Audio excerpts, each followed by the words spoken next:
দলের পক্ষ থেকে, আমার নিজের পক্ষ থেকে এবং আমাদের দলের চেয়ারপারসন দেশনেত্রী বেগম খালেদা জিয়া এবং আমাদের ভারপ্রাপ্ত চেয়ারম্যান জনাব তারেক রহমানের পক্ষ থেকে আপনাদেরকে এই শারদীয় দুর্গা পূজার শুভেচ্ছা জানাচ্ছি।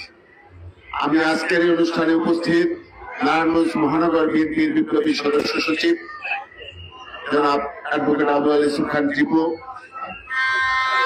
আমাদের গণসংহতি আন্দোলনের তরিকুল সুজন, এনসিপির তনু এবং বিশেষ করে আজকে উপস্থিত আমাদের অতিরিক্ত পুলিশ সুপার মহোদয় এবং প্রশাসনের বিভিন্ন স্তরের নেতৃবৃন্দ, উপস্থিত ভাই বোনেরা, প্রাচ্যের ডান্ডি নারায়ণগঞ্জ এবং সাম্প্রদায়িক সম্প্রীতির শহর নারায়ণগঞ্জ। এই সাম্প্রদায়িক সম্প্রীতির শহর নারায়ণগঞ্জে আবার একটি দৃষ্টান্ত স্থাপিত হলো যে আসলে সত্যিকার অর্থেই নারায়ণগঞ্জের মানুষ সাম্প্রদায়িক সম্প্রীতিতে বিশ্বাস করে এবং সবাই, হিন্দু মুসলিম বৌদ্ধ খ্রিস্টান সবাই একসাথে মিলেমিশে কাঁধে কাঁধ মিলিয়ে তারা তাদের ধর্মীয় উৎসব পালন করে, সেটা আবার প্রমাণ করলো।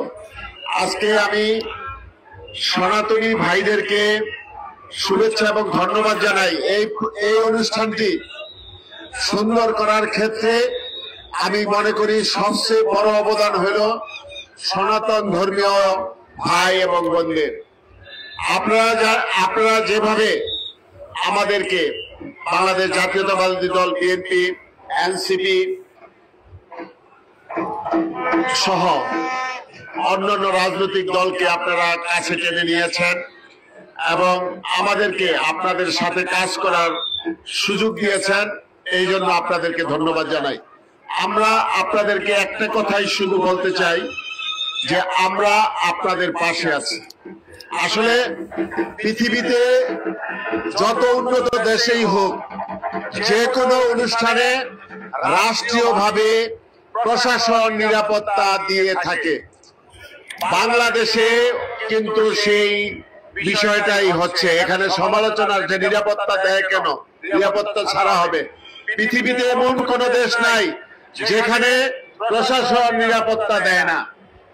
আজকে আমি এইখানে দাঁড়িয়ে আমি নারায়ণগঞ্জের জেলা প্রশাসন, পুলিশ প্রশাসন এবং সেনাবাহিনী এবং আনসার বাহিনী, র্যাব, বিজেপি সহ এবং সিটি কর্পোরেশন সহ এই যারা সংশ্লিষ্ট সবাই কিন্তু এই গত 5 দিন আপনাদের সহযোগিতা করেছে। কারণ মূল কাজটা কিন্তু হিন্দু সম্প্রদায়ের ভাইরা করেছেন।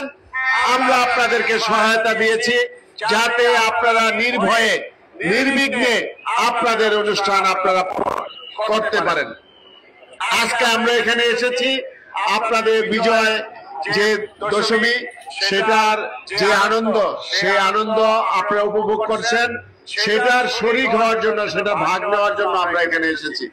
আমরা একটা বিষয়ে সবসময় আপনাদেরকে বলতে চাই, নারায়ণগঞ্জে ইতিপূর্বে যে সকল, বিশেষ করে আমি নাম নিয়ে বলি, বাংলাদেশ আওয়ামী লীগ যেটা নিষিদ্ধ হওয়ার কারণে এখন কিন্তু আর এই নারায়ণগঞ্জ না, শুধু সারা বাংলাদেশে ওই সংখ্যালঘু বলেন বা সনাতন ধর্মাবলম্বী বলেন, তাদের কোনো নিরাপত্তার অভাব নাই। তারা নিরাপত্তা অভাব বোধ করে না। কারণ এই আওয়ামী লীগ ফ্যাসিস্ট শেখ হাসিনা সব সময় একটা ধর্মীয় উন্মাদনা সৃষ্টি করে রাজনৈতিক ফায়দা হাসিল করার চেষ্টা করেছে। কিন্তু 24-এর গণ অভ্যুত্থানের পরে যে সকল রাজনৈতিক দলগুলো নেতৃত্ব দিয়েছে, বর্তমানে যে সকল রাজনৈতিক দল আছে, তারা কিন্তু এই সব ব্যাপারে, কোন ধর্মীয় ব্যাপারে রাজনৈতিক ফায়দা হাসিল করতে চায় না। সুতরাং আজকে এই নারায়ণগঞ্জে যার কারণে কিন্তু সুন্দরভাবে এই আমাদের পূজা অর্চনা সুন্দরভাবে প্রতিপালিত হচ্ছে। আমরা আপনাদেরকে আশ্বস্ত করতে চাই যে শুধু এই দুর্গাপূজা উৎসব নয়, আগামী দিনগুলোতে এই নারায়ণগঞ্জে হিন্দু, মুসলিম, বৌদ্ধ, খ্রিস্টান আমরা সবাই একসাথে পথ চলবো। আমরা সকল রাজনৈতিক দল আমরা সবাই মিলেমিশে নারায়ণগঞ্জের জন্য কাজ করব, মানুষের জন্য কাজ করব। একটা কথা আমাদের নেতা তারেক রহমান বলেছে, সবার আগে বাংলাদেশ। সেই বাংলাদেশকে যদি উন্নত বাংলাদেশ হিসাবে গড়ে তুলতে চাই, তাহলে এই বাংলাদেশে ধর্মীয় যে বিভক্তি সেটা অবশ্যই দূর করতে হবে।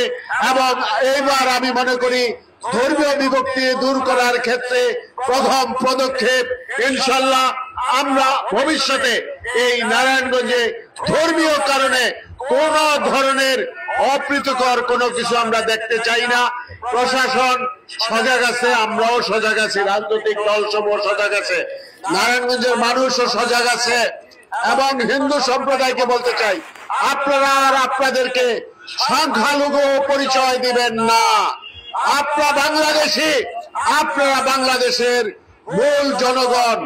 আপনাদেরকে এখানে মুসলমান যেমন এই বাংলাদেশে জন্মগ্রহণ করেছে, হিন্দুরা জন্মগ্রহণ করেছে। আমরা এই জনপদের ফসল, আমাদের মধ্যে কোন ধরনের বিভক্তি হতে পারে না। আমরা বাংলাদেশের নাগরিক হিসাবে আমরা একসাথে পথ চলবো এবং বাংলাদেশকে এগিয়ে নিয়ে যাব। সর্বশেষে এই স্মরণীয় দুর্গা উৎসবে আগত সকলকে আমার দলের পক্ষ থেকে, আমার নেতা তারেক রহমানের পক্ষ থেকে এবং আমার নিজের পক্ষ থেকে আপনাদেরকে শুভেচ্ছা ও অভিনন্দন জানিয়ে আমি আমার বক্তব্য এখানে শেষ করছি। সবাইকে ধন্যবাদ।